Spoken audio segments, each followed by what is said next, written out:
Hace poco traduje al español un ensayo de Paul Graham, Lies We Tell Children, las mentiras que le decimos a los niños. Paul Graham es un ensayista e informático norteamericano y también es un destacado inversionista de capital de riesgo en empresas emergentes de esas que llaman startups. Mi opinión es que como ensayista está al nivel de Humberto Eco. Procedo a leerles todo el ensayo. Las mentiras que le decimos a los niños, escrito en mayo del 2008. Los adultos mienten constantemente a los niños. No digo que debamos dejar de hacerlo, pero creo que al menos deberíamos examinar qué mentiras decimos y por qué. También puede haber un beneficio para nosotros. A todos nos mintieron de pequeños y algunas de las mentiras que nos dijeron aún nos afectan. Así que si estudiamos las formas en que los adultos mienten a los niños, tal vez podamos limpiar nuestras cabezas de las mentiras que nos dijeron. Estoy usando la palabra mentira en un sentido muy general, no solo en las falsedades manifiestas, sino también todas las formas más sutiles en que engañamos a los niños.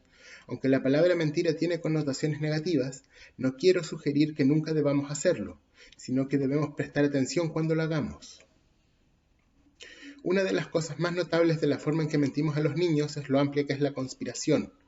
Todos los adultos saben sobre qué miente su cultura a los niños. Son las preguntas que responden con "pregúntale a tus padres". Si un niño te pregunta quién ganó las series mundiales del 82 o cuál es el peso atómico del carbono, puedes decírselo sin más. Pero si un niño te pregunta ¿existe Dios? O ¿qué es una prostituta?, probablemente le responderás "pregúntale a tus padres". Como todos estamos de acuerdo, los niños ven pocas fisuras en la visión del mundo que se les presenta. Los mayores desacuerdos se dan entre los padres y las escuelas, pero incluso esos son pequeños. Las escuelas tienen cuidado con lo que dicen sobre temas controversiales y, si contradicen lo que los padres quieren que sus hijos crean, los padres presionan a la escuela para que guarde silencio o cambien a sus hijos de escuela. La conspiración es tan profunda que la mayoría de los niños que la descubren lo hacen solo al descubrir las contradicciones internas en lo que se les dice. Puede ser traumático para los que se despiertan durante la operación. Esto es lo que le ocurrió a Einstein. A través de la lectura de libros de divulgación científica, pronto llegué a la convicción de que gran parte de las historias de la Biblia no podían ser ciertas.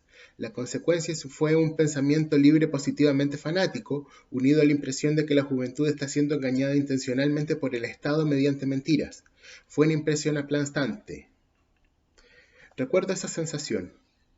A los 15 años, estaba convencido de que el mundo era un lugar completamente corrupto. Por eso películas como Matrix tienen tanta resonancia.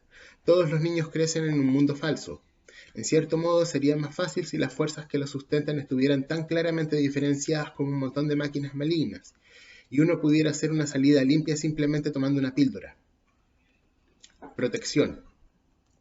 Si preguntas a los adultos por qué mienten a los niños, la razón más común que dan es para protegerlos. Y los niños necesitan protección. El entorno que quieras crear para un niño recién nacido será muy distinto al de las calles de una gran ciudad.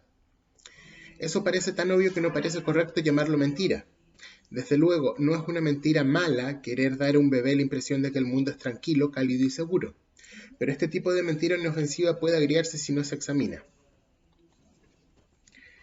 Imagina que intentas mantener a alguien en un entorno protegido como el de un recién nacido hasta los 18 años. Engañar a alguien de forma tan burda sobre el mundo no parecería protección sino abuso. Ese es un ejemplo extremo, por supuesto. Cuando los padres hacen ese tipo de cosas se convierten en noticia nacional. Pero se ve el mismo problema a menor escala en el malestar que sienten los adolescentes en los suburbios. El objetivo principal de los suburbios es proporcionar un entorno protegido para que los niños crezcan, y parece genial para los niños de 10 años. A mí me gustaba vivir en los suburbios cuando tenía 10 años. No me di cuenta de lo estéril que era. Todo mi mundo no era más grande que unas cuantas casas de amigos a las que iba en bicicleta y unos bosques por los que corría. En perspectiva, estaba a medio camino entre la cuna y el globo terráqueo. Una calle de los suburbios tenía el tamaño justo, pero a medida que crecía, los suburbios empezaron a parecerme asfixiantemente falsos. La vida puede ser bastante buena a los 10 o 20 años, pero a menudo es frustrante a los 15. Este es un problema demasiado grande para resolverlo aquí, pero ciertamente una de las razones por las que la vida apesta a los 15 años es que los niños están atrapados en un mundo diseñado para niños de 10 años. ¿De qué esperan los padres proteger a sus hijos criándolos en los suburbios?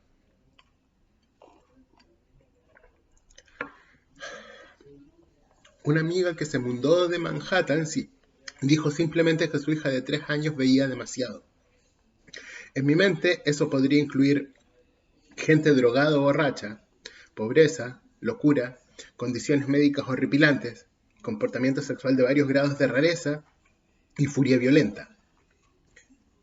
Creo que la furia es lo que más me preocuparía si tuviera un niño de 3 años. Tenía 29 años cuando me mudé a Nueva York y ya entonces me sorprendió. No me gustaría que un niño de 3 años viera alguna de las peleas que yo vi. Sería demasiado aterrador. Muchas de las cosas que los adultos ocultan a los niños más pequeños, las ocultan porque serían aterradoras, no porque quieran ocultar la existencia de esas cosas. Engañar al niño es solo un producto secundario. Esto parece uno de los tipos de mentiras más justificables que los adultos dicen a los niños, pero como las mentiras son indirectas, no llevamos una contabilidad muy estricta de ellas. Los padres saben que han ocultado los hechos sobre el sexo y muchos en algún momento sientan a sus hijos y les explican mejor, pero pocos hablan a sus hijos de las diferencias entre el mundo real y el capullo en el que crecieron. Si se combina esto con la confianza que los padres intentan inculcar a sus hijos, cada año se obtiene una nueva cosecha de jóvenes de 18 años que quieren saber cómo manejar el mundo.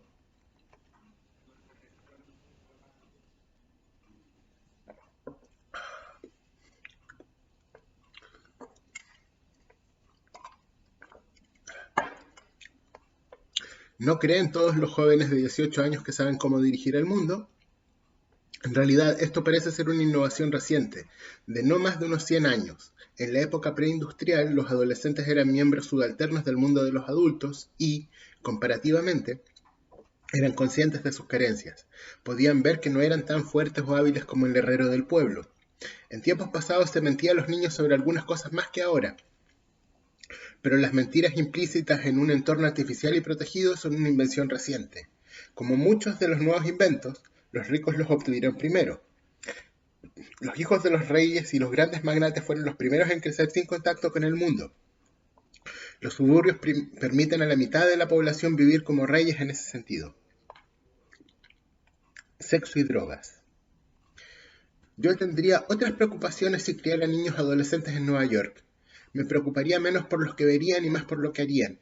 Fui a la universidad con muchos chicos que se habían criado en Manhattan y, por lo general, parecían bastante desencantados. Parecían haber perdido la virginidad con una media de 14 años y cuando llegaban a la universidad ya habían probado más drogas de las que yo conocía. Las razones por las que los padres no quieren que sus hijos adolescentes tengan relaciones sexuales son complejas. Hay algunos peligros evidentes, el embarazo y las enfermedades de transmisión sexual, pero esas cosas no son las únicas razones por las que los padres no quieren que sus hijos tengan relaciones sexuales. Los padres promedio de una niña de 14 años odiarían la idea de que tuviera relaciones sexuales incluso si no hubiera ningún riesgo de embarazo o de enfermedades de transmisión sexual. Es probable que los niños perciban que no se les está contando toda la historia. Al fin y al cabo, los embarazos y las enfermedades de transmisión sexual son un problema para los adultos, y los adultos tienen relaciones sexuales. ¿Qué es lo que realmente molesta a los padres acerca de que sus hijos adolescentes tengan relaciones sexuales?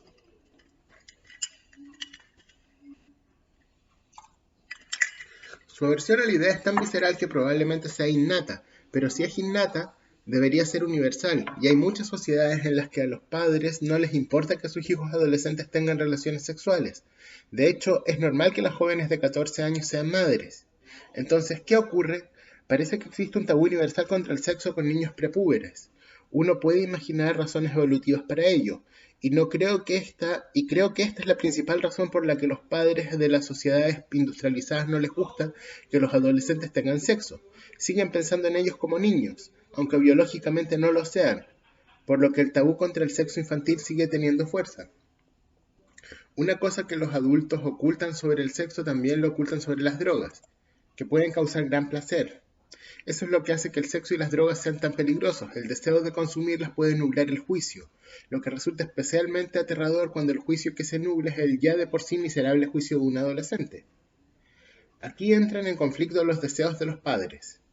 Las sociedades antiguas decían a los niños que tenían mal juicio, pero los padres modernos quieren que sus hijos sean seguros de sí mismos. Puede que este plan sea mejor que el antiguo de ponerlos en su sitio, pero tiene el efecto secundario de que después de haber mentido implícitamente a los niños sobre lo bueno que es su juicio, tenemos que volver a mentir sobre todas las cosas en las que podrían meterse en problemas si nos creyeran. Si los padres dijeran a sus hijos la verdad sobre el sexo y las drogas, sería: la razón por la que debes evitar estas cosas es que tienes pésimo juicio. La gente con el doble de experiencia que tú sigue cagándola en esas cosas. Pero este puede ser uno de los casos en los que la verdad no sería convincente, porque uno de los síntomas del mal juicio es creer que se tiene buen juicio. Cuando eres demasiado hábil para levantar algo, cuando eres demasiado débil para levantar algo, te das cuenta. Pero cuando tomas una decisión impetuosamente, te sientes más seguro que nunca de lo que estás haciendo. Inocencia. Otra razón por la que los padres no quieren que sus hijos tengan relaciones sexuales es que quieren mantenerlos inocentes. Los adultos tienen un modelo determinado de cómo deben comportarse los niños, y es diferente de lo que esperan de otros adultos. Una de las diferencias más evidentes está en las palabras que se permiten utilizar a los niños. La mayoría de los padres utilizan palabras cuando hablan con otros adultos que no querrían que sus hijos utilizaran. Intentan ocultar incluso la existencia de estas palabras durante todo el tiempo que pueden, y esta es otra de esas conspiraciones en las que todo el mundo participa. Todo el mundo sabe que no se debe decir garabatos delante de los niños. Nunca he oído más explicaciones diferentes para ninguna cosa que las que los padres dan a los niños de por qué no deben decir garabatos. Todos los padres que conozco prohíben a sus hijos decir garabatos y sin embargo no hay dos que tengan la misma justificación.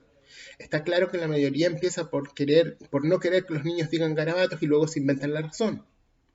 Así que mi teoría sobre lo que ocurre es que la función de los garabatos es marcar al hablante como adulto. No hay diferencia entre el significado de mierda y caca. Entonces, ¿por qué una está bien que la digan los niños y la otra está prohibida? La única explicación es por definición. ¿Por qué molesta tanto a los adultos que los niños hagan cosas reservadas a los adultos?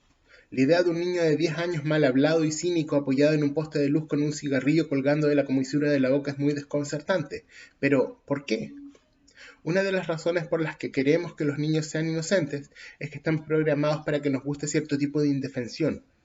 He oído varias veces a madres decir que se abstenían deliberadamente de corregir los errores de pronunciación de sus hijos pequeños porque eran muy adorables.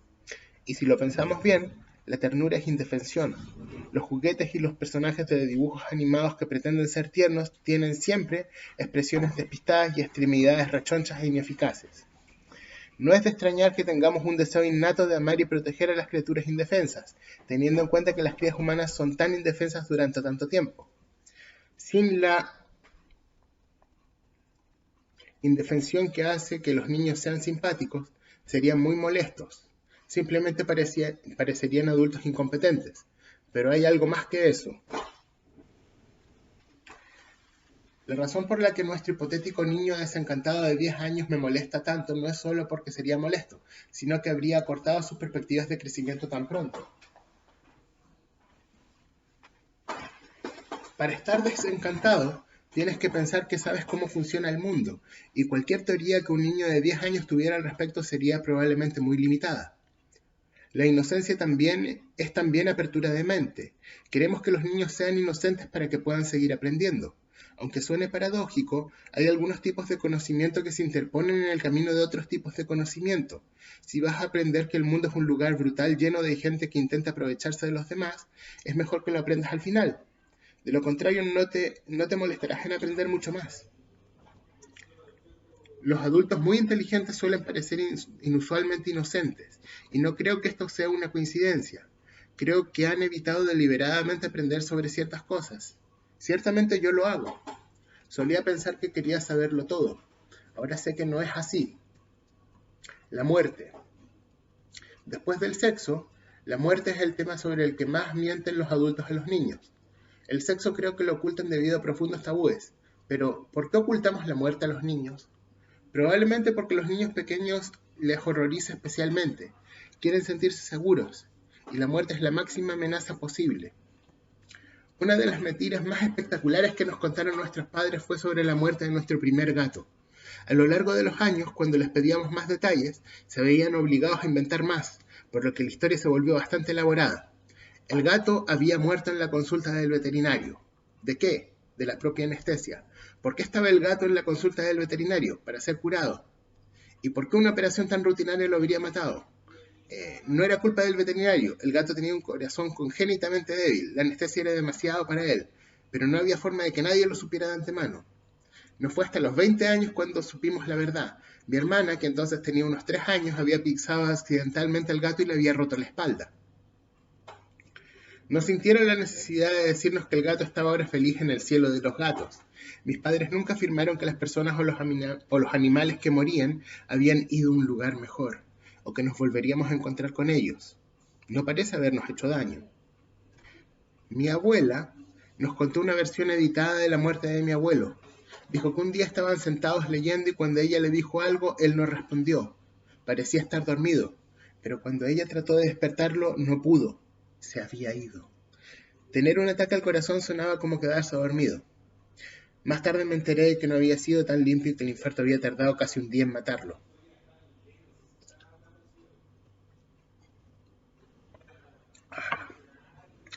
Además de esas mentiras descaradas, debió de haber muchos cambios de tema cuando se mencionaba la muerte. No puedo recordarlo, por supuesto, pero puedo deducirlo del hecho de que no comprendí realmente que iba a morir hasta los 19 años. ¿Cómo pude pasar por algo tan obvio durante tanto tiempo? Ahora que he visto a los padres manejar el tema, puedo ver cómo. Las preguntas sobre la muerte se apartan con suavidad, pero con firmeza. En este tema especialmente, los niños aceptan en parte el engaño. Los niños a menudo quieren que se les mienta, quieren creer que viven en un mundo cómodo y seguro tanto como sus padres quieren que lo crean. Identidad. Algunos padres sienten una fuerte adhesión a un grupo étnico o religioso y quieren que sus hijos la sientan también. Esto suele requerir dos tipos diferentes de mentiras. La primera es decirle al niño que es un X, y la segunda son las mentiras específicas en las que los X se diferencian por creer. Decirle a un niño que tiene una determinada identidad étnico-religiosa es una de las cosas más adherentes que se les pueden decir.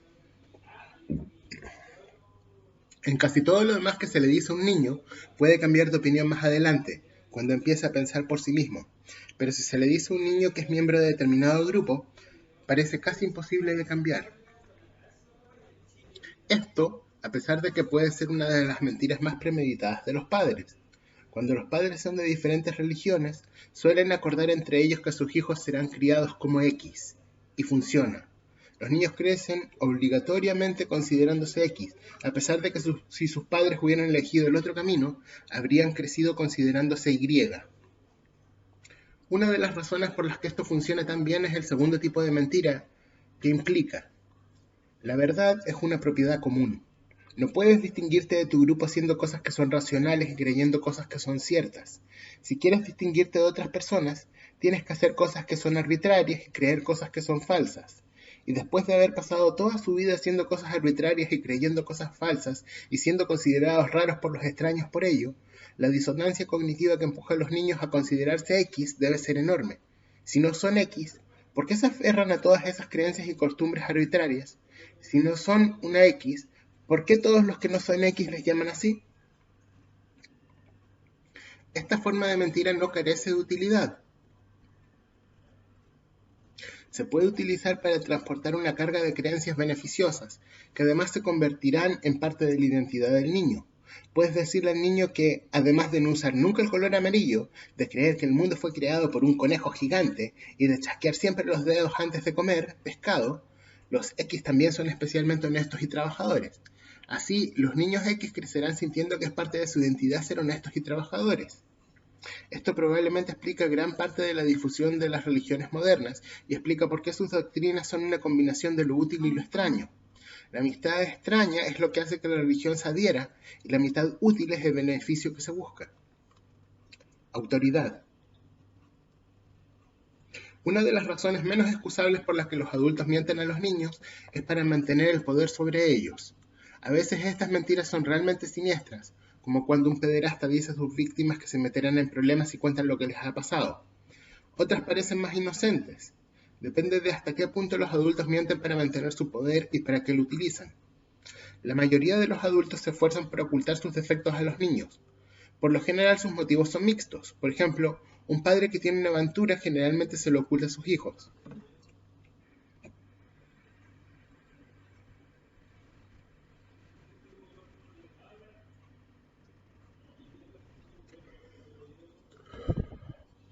Su motivo es, en parte, que se preocuparían, en parte que esto introduciría el tema del sexo y en parte, una parte mayor de lo que el padre admitiría, que no quiere empañarse a los ojos de sus hijos. Si quieres aprender las mentiras que se cuentan a los niños, lee cualquier libro escrito para enseñarles sobre problemas. Peter Mayle escribió uno titulado ¿Por qué nos estamos divorciando? Comienza con las 3 cosas más importantes que hay que recordar sobre el divorcio, una de las cuales es no hay que echar la culpa a uno de los padres, porque el divorcio nunca es culpa de una sola persona.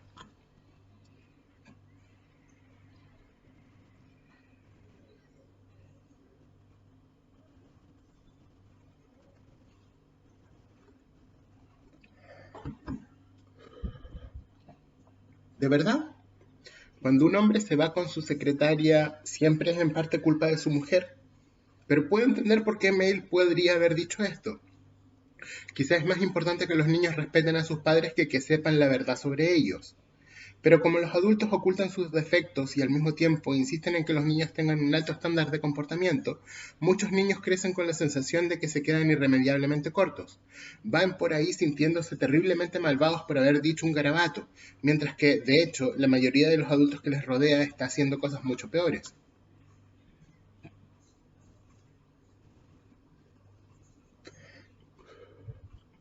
Esto ocurre tanto en cuestiones intelectuales como morales. Cuanto más segura es la gente, más dispuesta parece a responder una pregunta no lo sé. Las personas menos seguras de sí mismas sienten que deben tener una respuesta o quedarán mal.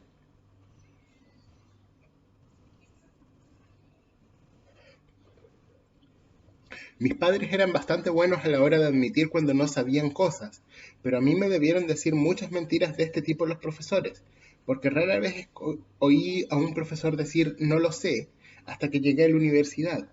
Lo recuerdo porque era muy sorprendente escuchar a alguien decir eso delante de una clase. El primer indicio que tuve de que los profesores no eran omniscientes llegó en el 6º grado después de que mi padre contradijo algo que había aprendido en la escuela. Cuando protesté porque el profesor había dicho lo contrario, mi padre me contestó que el tipo no tenía idea de la weá que estaba hablando porque al fin y al cabo era un profesor de básica. Solo un profesor. La frase parecía casi gramaticalmente incorrecta. ¿Acaso los profesores no lo sabían todo sobre las materias que enseñaban? Y si no, ¿por qué eran ellos los que nos enseñaban?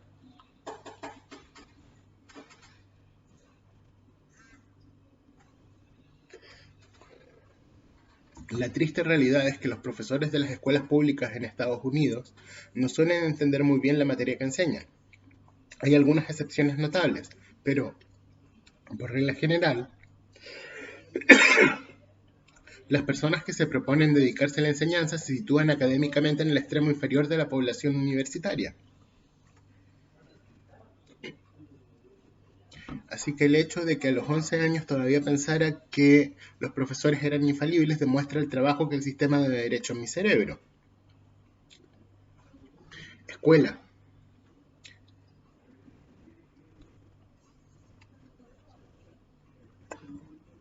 Lo que se enseña a los niños en la escuela es una compleja mezcla de mentiras. Las más disculpables son las que se dicen para simplificar las ideas y hacerlas más fáciles de aprender. El problema es que, en nombre de la simplificación, se cuela mucha propaganda en el plan de estudios. Los libros de texto de las escuelas públicas representan un compromiso entre lo que varios grupos poderosos quieren que se les diga a los niños. Las mentiras rara vez son manifiestas. Por lo general, consisten en omisiones o en la exageración de ciertos temas a expensas de otros. La visión de la historia que recibimos en la escuela básica es una burda hagiografía, con al menos un representante de cada grupo poderoso. Los científicos famosos que recuerdo son Einstein, Marie Curie y George Washington Carver. Einstein era muy importante porque su trabajo condujo a la bomba atómica. Marie Curie se dedicó a los rayos X, pero Carver me dejó perplejo. Parece que hizo cosas con manías. Ahora es obvio que estaba en la lista porque era negro, y que Marie Curie estaba en ella porque era mujer.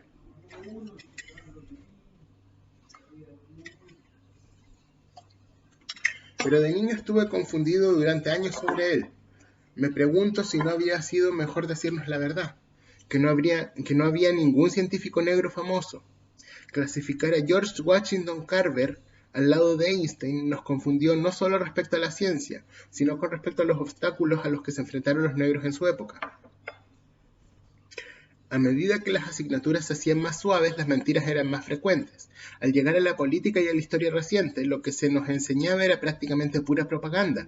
Por ejemplo, nos enseñaron a considerar a los líderes políticos como santos, en especial a los recientemente martirizados Kennedy y King. Fue sorprendente saber más tarde que ambos habían sido mujeriegos seriales y que Kennedy era, además, un adicto a la anfetamina.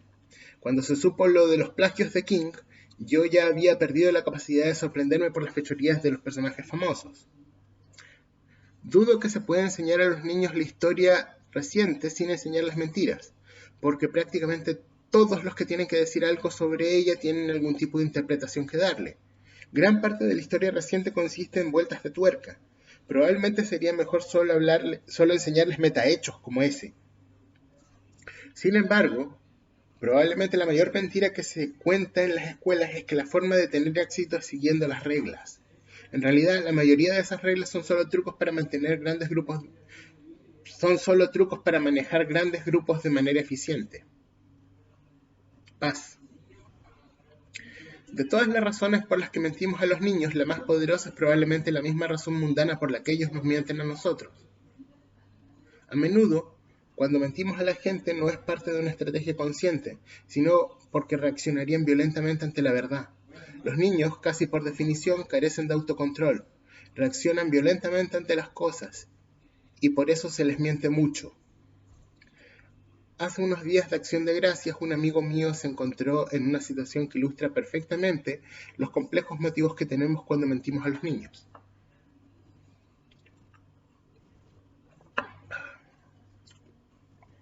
Cuando el pavo asado apareció en la mesa, su alarmantemente perspicaz hijo de 5 años preguntó de repente si el pavo había querido morir. Previendo el desastre, mi amigo y su mujer improvisaron rápidamente que sí, el pavo había querido morir y de hecho había vivido toda su vida con el objetivo de ser su cena de Acción de Gracias. Y ahí, menos mal, se acabó todo. Siempre que mentimos a los niños para protegerlos, normalmente también estamos mintiendo para mantener la paz. Una de las consecuencias de esta especie de mentira tranquilizadora es que crecemos pensando que cosas horribles son normales. Es difícil que de adultos sintamos una sensación de urgencia por algo por lo que literalmente hemos sido entrenados para no preocuparnos. Cuando tenía unos 10 años vi un documental sobre la contaminación que me hizo entrar en pánico. Parecía que el planeta se estaba arruinando irremediablemente. Después fui a ver a mi madre para preguntarle si esto era así. No recuerdo lo que me dijo, pero me hizo sentir mejor, así que dejé de preocuparme por ello. Eso fue probablemente la mejor manera de manejar a un niño de 10 años asustado, pero debemos entender el precio. Este tipo de mentiras es una de las principales razones por las que las cosas malas perduran. Todos estamos entrenados para ignorarlas. Desintoxicación. Intoxicación.